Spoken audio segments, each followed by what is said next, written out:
Ошентип Курандын үйрөткөнү боюнча аялдардын силерге баш ийбей коюшунан корксоңор, а дегенде аларга насаат айткыла. Ага болбосо алардын төшөгүн бөлүп койгула. Ага да болбосо анда ургула дейт. Эгер ушул Курандын көрсөткөгө айтканы боюнча, көргөзмөсү боюнча иш кылып отурса, үй бүлөдөгү мамилелер оңолушуна багыт алабы же бузулушуна багыт алабы? Эгер төшөгүн бөлүп койсоң дагы болбосо, анан ура баштасаң, анда дагы болбосочу. Курандын 4-сүрөсү 34 аятында мына ургула менен чектелет экен, бүттү. Андан ары ургандагы эч кандай жыйынтык бербесе эмне кыласың?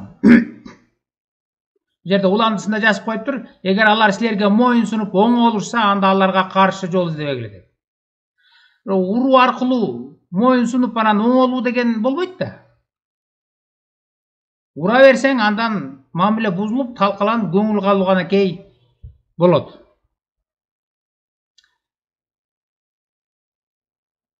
Эч кандай урсаң дагы жыйынтык алып келбесе эмне болот? Баарыбызга белгилүү, андай мамилелердин аягы ажырашуу менен барып бүтөт. Анда Куран атайын ал үчүн талак деген сүрө бар. Мына талак деп аталат. Ал 65-сүрө. Мунун баарысын окуп эле коеюн, өзүңөр паузага коюп туруп окуп алсаңар болот. Мына уландысы бул 65-сүрө 1-2 аяттарын жазган. Бу жерде кантип ажырашса болот, ажырашуунун эрежелерин айтып берет, кантип ажырашыңар керек деген.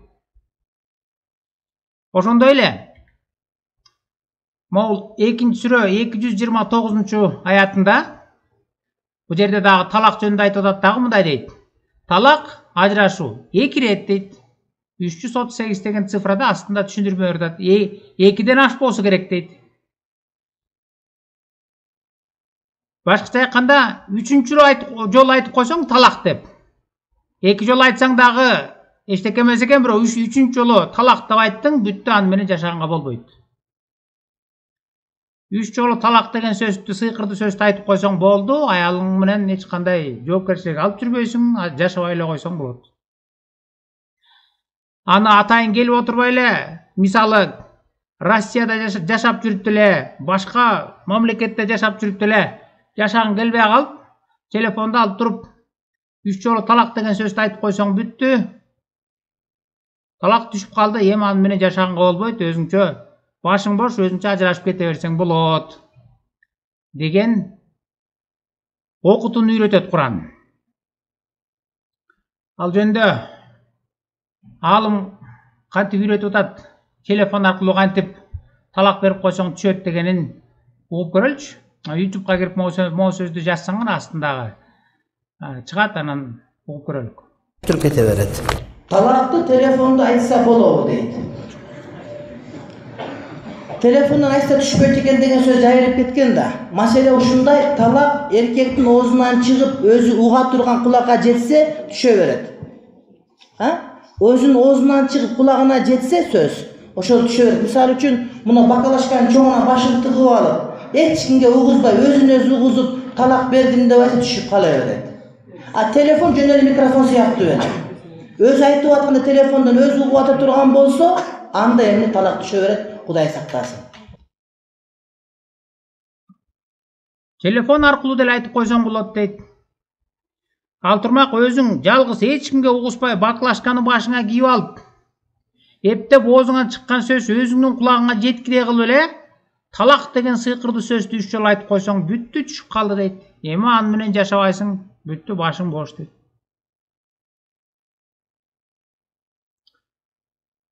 Ал эле эмес, акыл эсиң ордунда эмес, мас абалында келип талак деген сөздү айтып алсаң дагы, билип билбей, болду, ал сыйкырды сөз оозуңан чыгып кетти, эми ал түшүп калды, болду, аны менен жашаганга болбойт дейт. Ал жөнүндө мына дагы башка бир видеону көрүп көрөлүчү, мына көңүл буруп көргүлө. Зат деген сөз бекеринен чыккан эмес. Бизге дагы бир коңгуроо бар, кулагым сизде. Саламатсызбы? Саламатчылык, Кудайга шүгүр.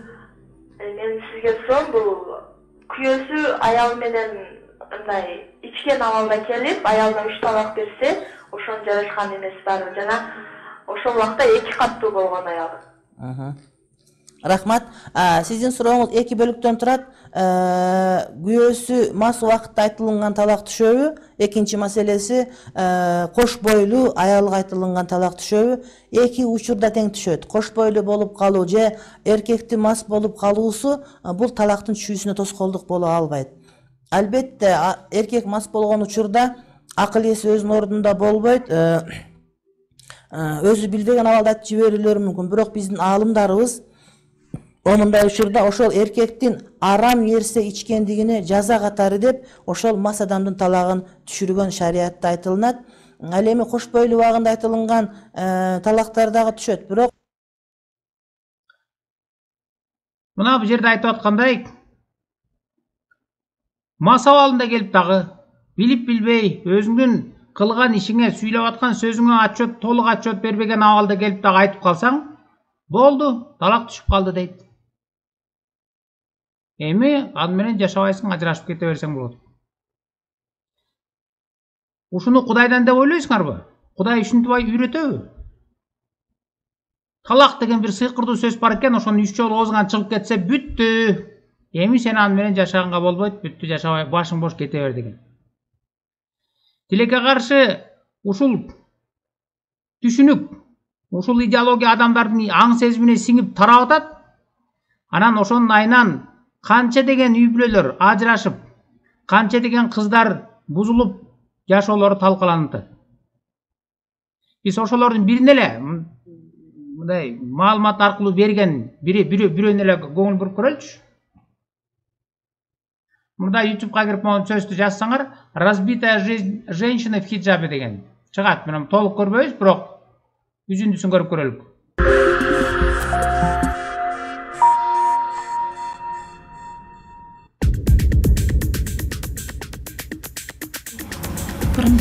Я когда впервые приехала в город, думала, что все мусульмане одинаковые.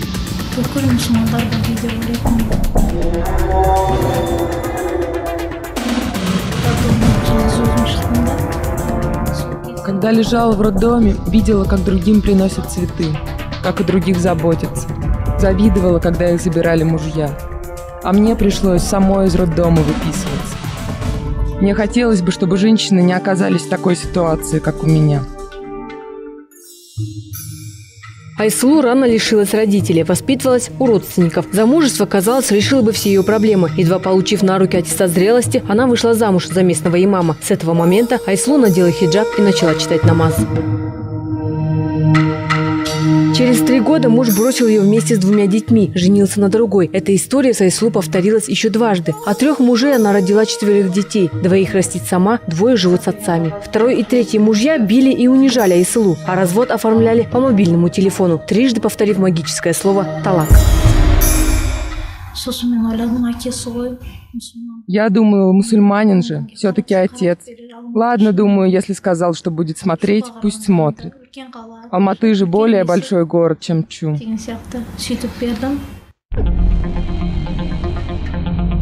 Второй муж Айслу живет в Алматы. В январе он приехал к ней в Чу и по светскому закону забрал ребенка на 3 месяца. Когда женщина приехала за малышом, бывший муж не пустил ее даже на порог. Через суд он добился опекунства. Теперь Айслу боится, что тот масхаб, то есть направление шариата, которое выбрал отец, сделает ребенка исламским радикалом.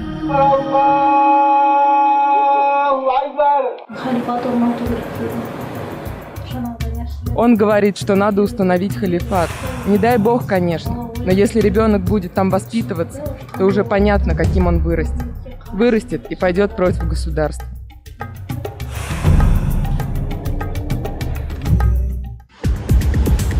С Ахметом, последним мужем, Айслу свела знакомая женщина. Уже на 2-м свидании провели свадебный обряд Нике. Еще через 3 месяца нареченный прислал ей СМС с одним словом – «талак». Он выгнал ее из дома, несмотря на то, что Айслу была в положении.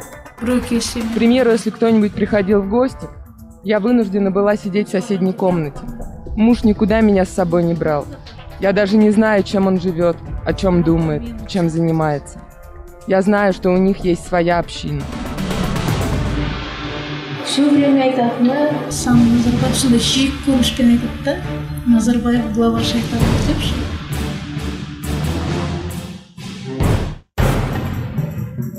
Айсулу говорит, что прошла свои круги ада и уже ничего не боится. Она открыто рассказывает о своей судьбе. Ведь другие женщины-мусульманки с похожими историями молчат. Известно, что в Алматы действует группа для тех, кто решил встать на путь истины. Опытные наставницы знакомят молодых девушек с правоверными мусульманами и даже проводят обряд бракосочетания.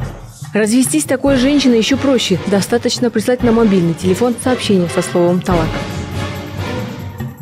Устроить личную жизнь можно через социальные сети. Знакомишься с подходящим верующим, даешь согласие на брак, но нет гарантий, что после брачной ночи новоиспеченный муж не прогонит благоверную прочь.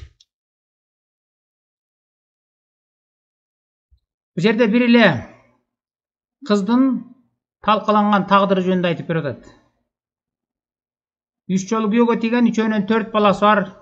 3 тең ушундай баш кошот, андан кийин талак деген сыйкырдуу сөздү 3 жолу айтып коет да бүттү, башы бош кете берет. Ал эми мындай кыздардан канчасынын тагдыры талкаланып атат? Канча деген үй бүлөлөр ажырашып атат? Ошондой ажырашууларда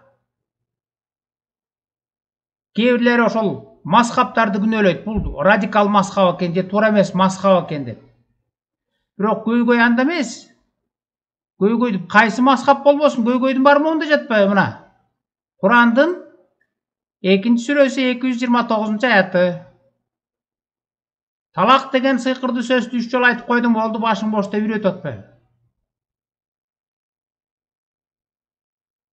Анан башка агымдарды, мазхабтарды, радикалдарды деп башка жакты күнөөлөй бергенден кандай кажети бар?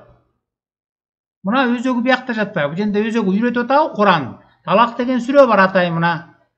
Бул талак деген сүрөдөн ошону менен бирге эле башка аяттарында да жазып турат мына. 2 рет болуш керек деп талак ажырашуу 2 рет, 2ден аш болсо керек. 3 жолу айтып койдуңбу, бүттү болду. Башың бош кете бер. Кудай ушинтип айтат деп ойлойсуңар, Кудай ушинтип үйрөтөбү? Ушундай бир сыйкырдуу сөз бар, талак деген. Аны соо абалында келесиңби, маса абалында келесиңби? Же телефондон туруп бир жактардан айтып коесуңбу, бүттү болду, эми аны менен жашаганга болбойт, ал башың бош ажыраштың кете бер деп айтабы? Салыштыруу иретинде Библия ажырашуу жөнүндө эмне дейт? Ошого көңүл буруп көрөлүчү. Библиянын Матайдан жазылган жакшы бар 19-бөлүм 3-6 стихтеринде мындай дейт. Иса Теңирге адамдар келип суроо беришкен ушул ажырашуу жөнүндө, талак жөнүндө, ажырашуу жөнүндө суроо берип атат да, ага Иса мындай деп жооп берип атат. Исанын жанына фарисейлер келишти да, аны сынап, эркек ар кандай себептен улам аялы менен ажырашса болобу деп сурашты. Иса аларга мындай деп жооп берди. Жаратуучу эң башында эле адамдарды эркек аял кылып жаратканын окуган жок белеңер. Ошондуктан адам ата-энесин таштап аялы менен биригет. Ошентип экөө бир дене болот. Эми алар эки эмес, бир дене. Ошондуктан Кудай кошконду адам ажыратпасын. Ар кандай себептер менен ажырашса болобу деген суроо бергенде Иса Теңир жооп берген. Адам деген экөө аял менен эркек никелешип бириккенден кийин Кудайдын көз алдында эми мындан ары экөө эки башка адам эмес. Экөө бир дене дейт. Эми алар эки эмес, бир дене болот. Кудайдын көз алдында экөө бир адам, бир дене болот. Ошондуктан Кудай кошконду адам ажыратпасын деген. Кудай кошкон никени адам эч качан ажыратпасын, же эч качан ажырашпагыла деген. Мына Кудайдын көрсөтмөсү, Кудайдын никеге болгон мамилеси. Ал эми Куран эмне деп атат?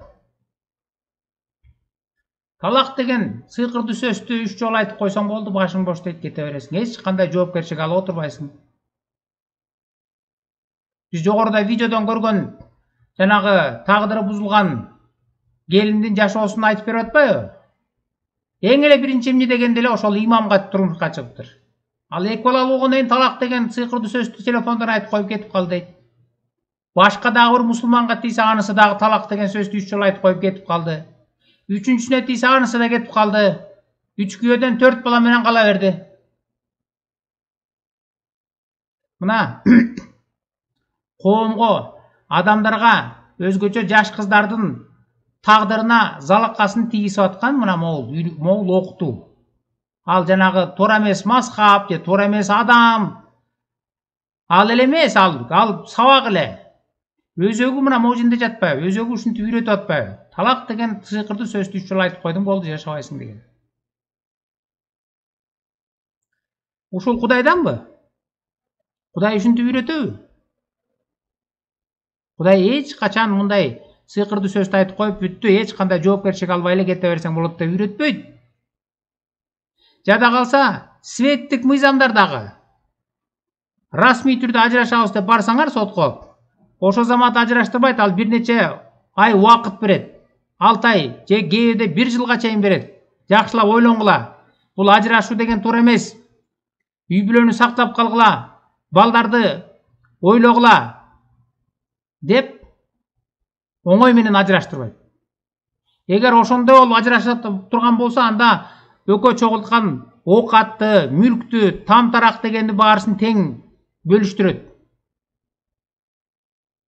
Аялга алимент чектеп берет, күйөөсү иштеген тапкан акчасын 1 бөлүгүн берип турсун деп. Жада калса, светтик мыйзамдар дагы. Ал эми Куран эмнени үйрөтүп атат? Болгону талак деген сыйкырдуу сөздү 3 жолу айтып койсоң болду, башың бош экен. Ушул Кудайданбы?